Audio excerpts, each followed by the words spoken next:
হাতে যদি একদিন সময় থাকে তাহলে একদিনের ট্যুর প্ল্যান হিসাবে ঝাড়খণ্ডের ধানবাদ খুবই একটি সুন্দর জায়গা। আমরা তাই ধানবাদকে বেছে নিলাম। হোটেল অপসরাতে চেক ইন এবং চেক আউট করার পর আমরা চললাম ভাতিন্ডা ফলসের উদ্দেশ্যে। ধানবাদ রেল স্টেশন থেকে ভাতিন্ডা ফলসের দূরত্ব 14 কিলোমিটার। আমরা প্রায় পৌঁছে গেছি। সামনেই সাইনবোর্ড দেখতে পাচ্ছেন ভাতিন্ডা ফলসের। আমরা একটি আর্টিকা গাড়ি ভাড়া করে নিয়েছিলাম। এবার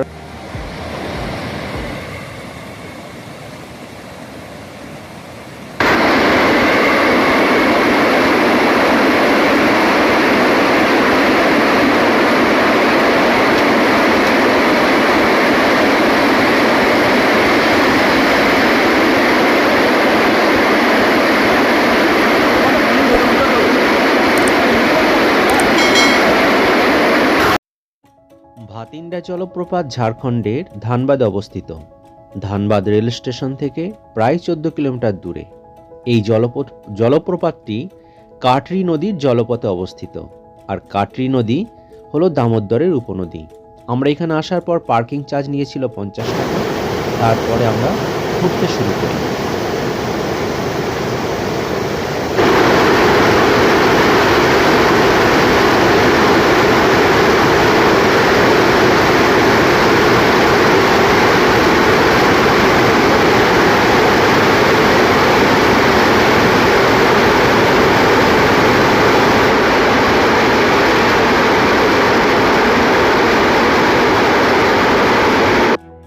ভাতিন্ডা ফলসের প্রাকৃতিক সৌন্দর্য আপনাকে মুগ্ধ করবেই। আমি ভ্রমণ পিপাসু মানুষদের বলছি যে দেখুন, এই জায়গাটা এত সুন্দর প্রাকৃতিক পরিবেশ, এখানের অযথা প্লাস্টিক ফেলে এই পরিবেশটাকে নষ্ট করবেন না।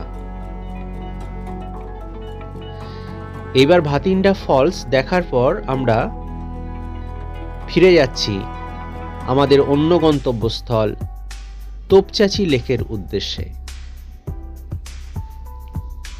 আমাদের গাড়ি চলতে শুরু করেছে। আমরা যাচ্ছি তোপচাচি লেক।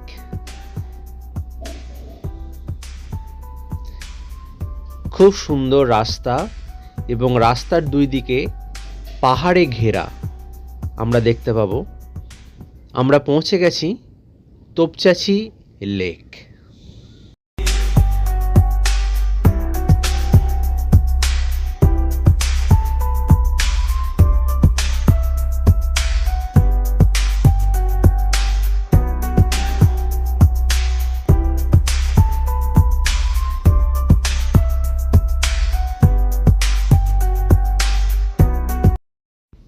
এটা চেকপোস্টে পার হতে 100 টাকা লাগে।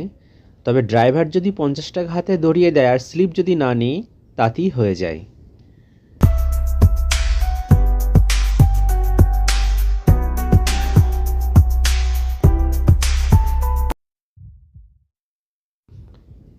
অবশেষে পৌঁছে গেলাম তোপচাচি লেকে।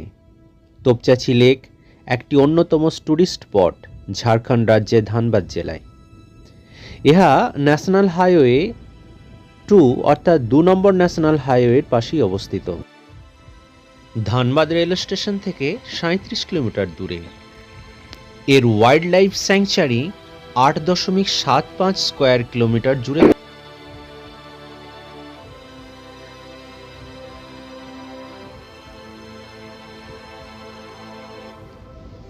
দুই দিকে পাহাড়ে মোড়া এই লেকটি একটি অসাধারণ প্রাকৃতিক সৌন্দর্য নিয়ে বিরাজমান।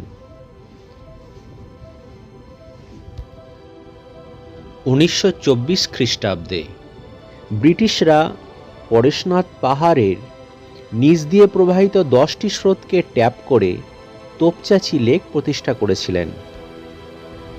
এই লেকে বাঁধ প্রকল্প করে নিকটবর্তী শহর ধানবাদে জল সরবরাহ করা হয়। আমরা এই বাঁধের উপরেই হেঁটে চলেছি। দেখুন এখানে কি লেখা রয়েছে? Jharia water works, these works were opened by his excellency sir Henry Wheeler, governor of Bihar and Orissa. বাঁধে অনেকগুলো গেট রয়েছে, যে গেটগুলোর দ্বারা জলটাকে আটকে রাখা হয় এবং প্রয়োজন অনুসারে জলকে ছেড়ে সরবরাহ করা হয়। পাহাড়ের প্রতিবিম্ব পড়েছে জলের উপর, বিস্তীর্ণ জোড়া সবুজ প্রকৃতি। এখান থেকে আমরা দেখতে পাচ্ছি বাঁধের উচ্চতাটা, তার পাশেই চারিদিকে জঙ্গল আর জঙ্গল।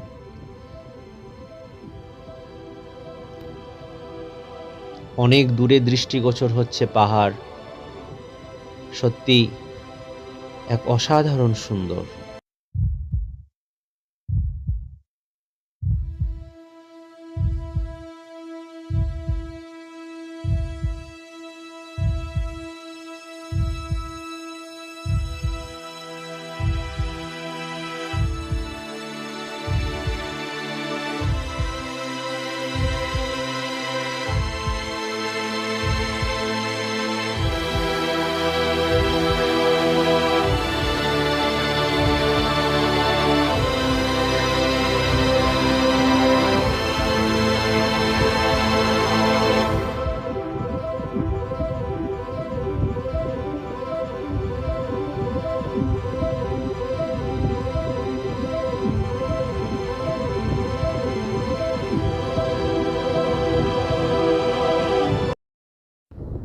বাঙালির কাছে আকর্ষণ হচ্ছে এই বাড়ি।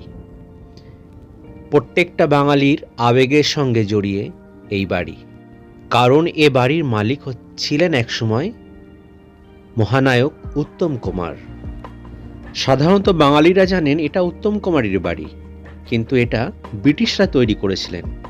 তারপরে উত্তম কুমার হয়তো কিনে নিয়েছিলেন বা ভাড়া নিয়েছিলেন, এই তথ্যটা এখনও সঠিকভাবে আমার কাছে জানা নেই। তবে লোকাল যিনি এখানের কেয়ারটেকার, তার কাছে আমরা জেনে নেব এবং বাড়ির ভিতরটাও একটু দেখে নেব। এখানে তিনি শুটিং করতেন।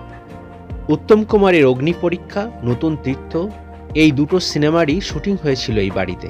তাছাড়া তিনি ছুটি কাটাতেও মাঝে মধ্যে এখানে এসে বলিए इसके बारे में। इसके बारे में क्या बोलेंगे, पहले उत्तम कुमार रहता था। हाँ। अभी गवर्नमेंट सरकार का है। अच्छा, फिर हाँ। अभी क्या ये पुताई हो रहा है? हाँ, अभी इसका काम चल रहा है, रिपेयरिंग अच्छा और रंग वगैरह हो रहा है। अच्छा, इसमें अच्छा से अच्छा काम होना भी चाहिए। थोड़ा अंदर से दिखा दीजिए मुझे 1 मिनट के लिए। आप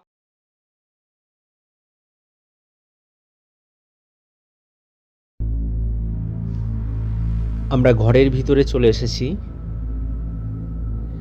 সমস্ত আসবাবপত্র অগোছালো অবস্থায় পড়ে রয়েছে, ধুলোয় ধসরে। প্রত্যেকটা জিনিস যেন একটা মায়াবী স্নিগ্ধতা বাঙালির মনে দান করবেই।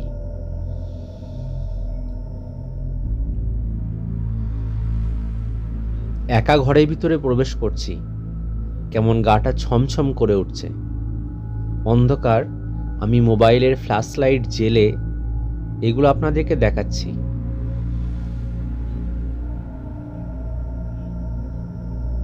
বাঙালি হিসাবে কিছুটা গর্ববোধও হচ্ছে যে যেখানে মহানায়ক উত্তম কুমার শুটিং করতেন, যে চেয়ারে বসতেন, যে ঘরে থাকতেন, সেই ঘরে আমি প্রবেশ করেছি। দেখতেই পাচ্ছি এটা একটা ড্রেসিং টেবিল।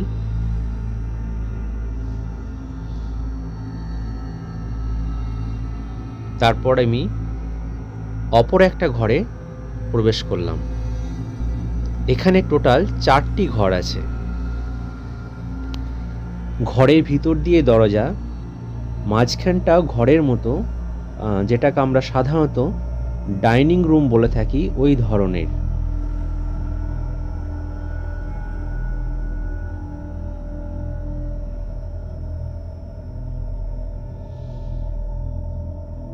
এই ঘরে একেবারেই লাইট নেই। ভাঙা দরজাকে ভেদ করে লাইট ঢোকার বা আলো ঢোকার প্রচেষ্টা করছে। এখানে আমাকে মোবাইলে ফ্ল্যাশ লাইট ব্যবহার করতে হয়েছে। ঢুকতেই ভয় লাগছিল, এত অন্ধকার। গাটা যেন ছমছম করে উঠছে ভাঙাচোরা আসবাবপত্রের মধ্যে। এই বাড়ির কেয়ারটেকারের কাছে আসুন কিছু তথ্য নিয়ে নেওয়া যায়। बनाया था कौन? बनाया था अंग्रेज लोग का टाइम में। लेकिन हम लोग सुना है उत्तम कुमार का है ये, नहीं उत्तम कुमार का नहीं है, ये सरकारी बंगला। तो बोला था। उत्तम कुमार यहाँ ठहरते थे, जब शूटिंग होता था तो आके ठहरते थे। अच्छा अच्छा। और अभी ये सेंट्रल गवर्नमेंट का है? नहीं तो? ये माडा का। कहाँ का है? माडा माडा। माडा। हाँ, अच्छा अच्छा Jharkhand mineral area development authority. अच्छा। यहाँ उत्तम कुमार ठहरे थे? हमेशा जब भी फिल्म का शूटिंग होता था अच्छा अच्छा। तो ये बिल्डिंग उसका नहीं है? नहीं, अच्छा ठीक है। ये बिल्डिंग सरकार का है। अच्छा। ये बुकिंग भी होता था, ऑनलाइन आजकल नहीं होता है। पहले आपको एप्लीकेशन करके बुकिंग कराया जाता था। ठीक।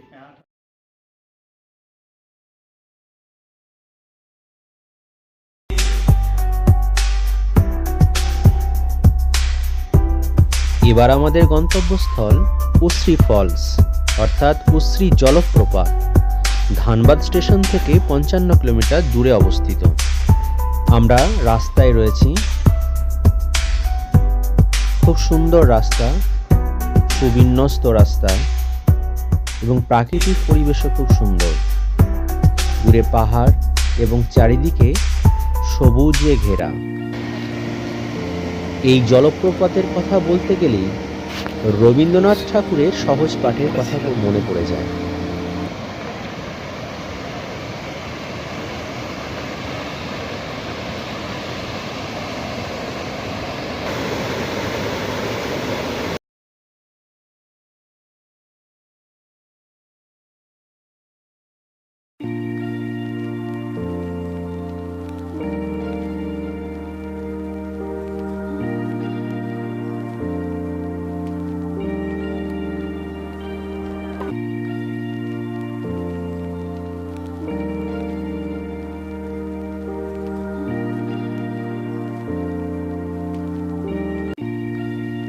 কবিগুরু বলেছিলেন, উশ্রী নদীর ঝর্ণা দেখতে যাব, দিনটা বড় বিশ্রী।